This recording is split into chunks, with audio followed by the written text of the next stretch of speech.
యోహాను సువార్త 6వ అధ్యాయము. అటు తరువాత యేసు తిబిరేయ సముద్రము అనగా గలిలయ సముద్రము దాటి అద్దరికి వెళ్ళెను. రోగుల ఎడల ఆయన చేసిన సూచక క్రియలను చూచి బహుజనులు ఆయనను వెంబడించిరి. యేసు కొండ ఎక్కి అక్కడ తన శిష్యులతో కూడా కూర్చుండెను. అప్పుడు పస్కా అను యూదుల పండుగ సమీపించెను. కాబట్టి యేసు కన్నులెత్తి బహుజనులు తన యొద్దకు వచ్చుట చూచి, వీరు భుజించుటకు ఎక్కడ నుండి రొట్టెలు కొని తెప్పింతుమని ఫిలిప్పును అడిగెను. కానీ ఏమి చేయనయుండెనో తానే ఎరిగి ఉండి అతనిని పరీక్షించుటకు అలాగడిగెను. అందుకు ఫిలిప్పు, వారిలో ప్రతి వాడును కొంచెము కొంచెము పుచ్చుకొనుటకైనను 200 దేనారముల రొట్టెలు చాలవని ఆయనతో చెప్పెను.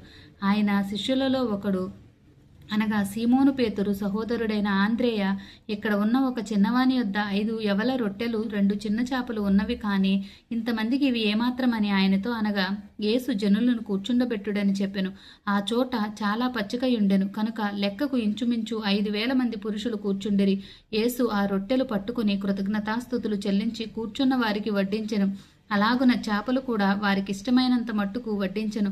వారు తృప్తిగా తినిన తరువాత ఏమీయూ నష్టపడకుండా మిగిలిన ముక్కలు పోగుచేయుడని తన శిష్యులతో చెప్పెను. కాబట్టి వారు భుజించిన తరువాత వారి యొద్ద మిగిలిన 5 యవల రొట్టెల ముక్కలు పోగుచేసి 12 గంపలు నింపిరి. ఆ మనుషులు యేసు చేసిన సూచక క్రియను చూచి, నిజముగా ఈ లోకమునకు రాబోవు ప్రవక్త ఈయనే అని చెప్పుకొనిరి. రాజుగా చేయుటకు వారు వచ్చి తన్ను బలవంతము పట్టుకొనబోచున్నారని యేసు ఎరిగి మరలా కొండకు ఒంటరిగా వెళ్ళెను. సాయంకాలమైనప్పుడు ఆయన శిష్యులు సముద్రమునొద్దకు వెళ్ళి దోణి ఎక్కి సముద్రపు అద్దరినున్న కపెర్నహూమునకు పోవుచుండిరి. అంతలో చీకటాయెను, కానీ యేసు వారి యొద్దకు ఇంకనూ రాలేదు. అప్పుడు పెద్ద గాలి విసరగా సముద్రము పొంగుచుండెను. వారు ఇంచుమించు 2 కోసుల దూరము దోణిని నడిపించిన తర్వాత యేసు సముద్రం మీద నడుచుచు తమ దోణి దగ్గరకు వచ్చుడు చూచి భయపడిరి. అయితే ఆయన, నేనే, భయపడకుడని వారితో చెప్పెను. కనుక ఆయనను దోణి మీద ఎక్కించుకొనుటకు వారు ఇష్టపడిరి. వెంటనే ఆ దోణి వారు వెళ్ళుచున్న ప్రదేశమునకు చేరెను. మరునాడు సముద్రపుట అద్దరిని నిలిచియున్న జన సమూహము వచ్చి చూడగా ఒక చిన్న దోణి తప్ప అక్కడ మరి ఒకటి లేదనియు, యేసు తన శిష్యులతో కూడా దోణి ఎక్కలేదు, కానీ ఆయన శిష్యులు మాత్రమే వెళ్ళిరనియూ తెలుసుకొనిరి. అయితే ప్రభువు కృతజ్ఞతాస్తుతులు చెల్లించినప్పుడు వారు రొట్టె భుజించిన చోటునకు దగ్గరనున్న తిబిరేయ నుండి వేరే చిన్న దోణెలు వచ్చెను. కాబట్టి యేసును ఆయన శిష్యులను అక్కడ లేకపోవుట జనసమూహము చూచినప్పుడు వారు ఆ చిన్న దోణిలెక్కి యేసును వెదుకుచు కపెర్నహూమునకు వచ్చిరి. సముద్రపుట అద్దరిని ఆయనను కనుగొని, బోధకుడా, నీవెప్పుడు ఇక్కడికి వచ్చితివని అడుగగా, యేసు, మీరు సూచనలను చూచుటకు కాదు గాని రొట్టెలు భుజించి తృప్తి పొందుట వలననే నన్ను వెదుకుచున్నారని మీతో నిశ్చయముగా చెప్పుచున్నాను. క్షయమైన ఆహారము కొరకు కష్టపడుకుడు గాని నిత్యజీవము కలుగు చేయు అక్షయమైన ఆహారము కొరకే కష్టపడుడి. మనుష్య కుమారుడు దాన్ని మీకిచ్చును. ఇందుకై తండ్రి అయిన దేవుడు ఆయనకు ముద్ర వేసి ఉన్నాడని చెప్పెను.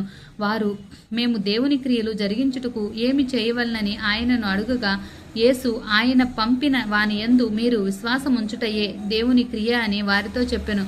వారు, అట్లయితే మేము చూచి నిన్ను విశ్వసించుటకు నీవు ఏ సూచక క్రియ చేయుచున్నావు, ఏమి జరిగించుచున్నావు, భుజించుటకు పరలోకము నుండి ఆయన ఆహారము వారికి అనుగ్రహించును అని వ్రాయబడినట్టు మన పితరులు అరణ్యములో మన్నాను భుజించిరని ఆయనతో చెప్పిరి. కాబట్టి యేసు, పరలోకము నుండి వచ్చు ఆహారము మోషేకి ఇయ్యబడలేదు, నా తండ్రియే పరలోకము నుండి వచ్చు నిజమైన ఆహారము మీకు అనుగ్రహించుచున్నాడు. పరలోకము నుండి దిగివచ్చి లోకమునకు జీవమునిచ్చున్నది దేవుడు అనుగ్రహించు ఆహారమై ఉన్నదని మీతో నిశ్చయముగా చెప్పుచున్నానని వారితో చెప్పెను. కావున వారు, ప్రభువా, ఈ ఆహారము ఎల్లప్పుడూ మాకు అనుగ్రహించుమనిరి. అందుకు యేసు వారితో ఇట్లనెను, జీవాహారము నేనే. నా యొద్దకు వచ్చువాడు ఏమాత్రమును ఆకలిగొనడు. నా యందు విశ్వాసముంచువాడు ఎప్పుడునూ దప్పిగొనడు. మీరు నన్ను చూచి ఉండియు విశ్వసింపక ఉన్నారని మీతో చెప్పితిని. తండ్రి నాకు అనుగ్రహించు వారందరూ నా యొద్దకు వత్తురు. నా యొద్దకు వచ్చువాని నేనెంత మాత్రమును బయటకు త్రోసివేయును. నా ఇష్టమును నెరవేర్చుకొనుటకు నేను రాలేదు, నన్ను పంపిన వాని చిత్తము నెరవేర్చుటకే పరలోకము నుండి దిగివచ్చితిని. అయినా ఆయన నాకు అనుగ్రహించిన దాని అంతటిలో నేనేమీయూ పోగొట్టుకొనక అంత్యదినమున దాన్ని లేపుటయే నన్ను పంపిన వాని చిత్తమై ఉన్నది. కుమారుని చూచి ఆయన యందు విశ్వాసముంచు ప్రతి వాడును నిత్యజీవం పొందుటయే నా తండ్రి చిత్తము. అంత్యదినమున నేను వానిని లేపుదును. కాబట్టి నేను పరలోకము నుండి దిగి వచ్చిన ఆహారమని ఆయన చెప్పినందున యూదులు ఆయనను గూర్చి సణుగుకొనుచు, ఈయన యేసేపు కుమారుడైన యేసు కాడా? ఈయన తల్లిదండ్రులను మనం ఎరుగుదుము కదా, నేను పరలోకము నుండి దిగివచ్చి ఉన్నానని ఈయన ఎలాగూ చెప్పుచున్నాడండి. అందుకు యేసు, మీలో మీరు సనుగుకొనుకుడి, నన్ను పంపిన తండ్రి వానిని ఆకర్షించితేనే గాని ఎవడనూ నా యొద్దకు రాలేడు. అంత్యదినమున నేను వానిని లేపుదును, వారందరూ దేవుని చేత బోధింపబడుదురు అని ప్రవక్త లేఖనములలో వ్రాయబడి ఉన్నది గనుక తండ్రి వలన విని నేర్చుకొనిన ప్రతివాడును నా యొద్దకు వచ్చును. దేవుని యొద్ద నుండి వచ్చినవాడు తప్ప మరి ఎవడునూ తండ్రిని చూచి ఉండలేదు. ఈయనే తండ్రిని చూచి ఉన్నాడు. విశ్వసించువాడే నిత్యజీవము గలవాడు. జీవాహారము నేనే. మీ పితరులు అరణ్యములో మన్నాను తినెనను చనిపోయిరి. దీనిని తినువాడు చావకుండునట్లు పరలోకము నుండి దిగివచ్చిన ఆహారం ఇదే. పరలోకము నుండి దిగివచ్చిన జీవాహారమును నేనే. ఎవడైనను ఈ ఆహారము భుజించితేనే వాడెల్లప్పుడూ జీవించును. మరియు నేనిచ్చు ఆహారము లోకమునకు జీవము కొరకైన నా శరీరమే అని మీతో నిశ్చయముగా చెప్పుచున్నానెను. యూదులు ఈయన తన శరీరమును ఎలాగూ తిననీయగలడని ఒకరితో ఒకడు వాదించిరి. కావున యేసు ఇట్లనెను, మీరు మనుష్య కుమారుని శరీరము తిని ఆయన రక్తము త్రాగితేనే గాని మీలో మీరు జీవము గలవారు కారు. నా శరీరము తిని నా రక్తమును త్రాగువాడే నిత్యజీవము గలవాడు. అంత్యదినమున నేను వారిని లేపుదును. నా శరీరము నిజమైన ఆహారమును, నా రక్తము నిజమైన పానమునై ఉన్నది. నా శరీరము తిని నా రక్తమును త్రాగువాడు నా యందును, నేను వాని యందును నివసించి ఉందుము. జీవము గల తండ్రి నన్ను పంపెను కనుక నేను తండ్రి మూలముగా జీవించున్నట్టే నన్ను తినువాడును నా మూలముగా జీవించును. ఇదే పరలోకము నుండి దిగివచ్చిన ఆహారము. పితరులు మన్నాను తినియు చనిపోయినట్టు కాదు. ఈ ఆహారం తినివాడు ఎల్లప్పుడూ జీవించునని నిశ్చయముగా మీతో చెప్పుచున్నానన్ను. ఆయన కపెర్నహూములో బోధించుచు సమాజ మందిరంలో ఈ మాటలు చెప్పెను. ఆయన శిష్యుల్లో అనేకులు ఈ మాట విని, ఈ కఠినమైన మాట ఇది ఎవడు వినగలడని చెప్పుకొనిరి. యేసు తన శిష్యులు దీన్ని గూర్చి సణుగుకొనుచున్నారని తనకు తానే ఎరిగి వారితో ఇట్లన్ను, దీనివలన మీరు అభ్యంతరపడుచున్నారా? అలాగైతే మనుష్య కుమారుడు మునుపున్న చోటునకు ఎక్కుట మీరు చూచిన ఎడల ఏమందురు? ఆత్మయే జీవింపచేయుచున్నది, శరీరము కేవలము నిష్ప్రయోజనము.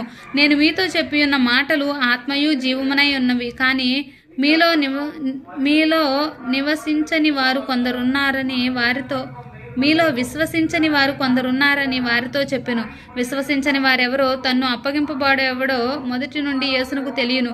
మరియు ఆయన తండ్రి చేత వానికి కృప అనుగ్రహింపబడకుంటే ఎవడునూ నా యొద్దకు రాలేడని ఈ హేతువును బట్టి మీతో చెప్పితినెను. అప్పటి నుండి ఆయన శిష్యుల్లో అనేకులు వెనుక తీసి మరి ఎప్పుడునూ ఆయన్ను వెంబడింపలేదు. కాబట్టి యేసు, మీరు కూడా వెళ్ళిపోవాలని ఉన్నారా అని ఆ 12 మందిని అడుగగా, సీమోను పేతురు, ప్రభువా, ఎవని యొద్దకు వెళ్ళుదుము? నీవే నిత్యజీవము గల మాటలు గలవాడవు, నీవే దేవుని పరిశుద్ధుడవని మేము విశ్వసించి ఎరిగి ఉన్నామని ఆయనతో చెప్పెను. అందుకు యేసు, నేను మిమ్మును 12 ఏర్పరచుకొనలేదా? మీలో ఒకడు సాతాను అని వారితో చెప్పెను. సీమోను ఇస్కరియోతు యూదా కుమారుడైన యూదా 12 మందిలో ఒకడై ఉండి ఆయన అప్పగింపబోచుండెను కనుక వాని గూర్చి ఆయన ఈ మాట చెప్పెను. ఆమేన్.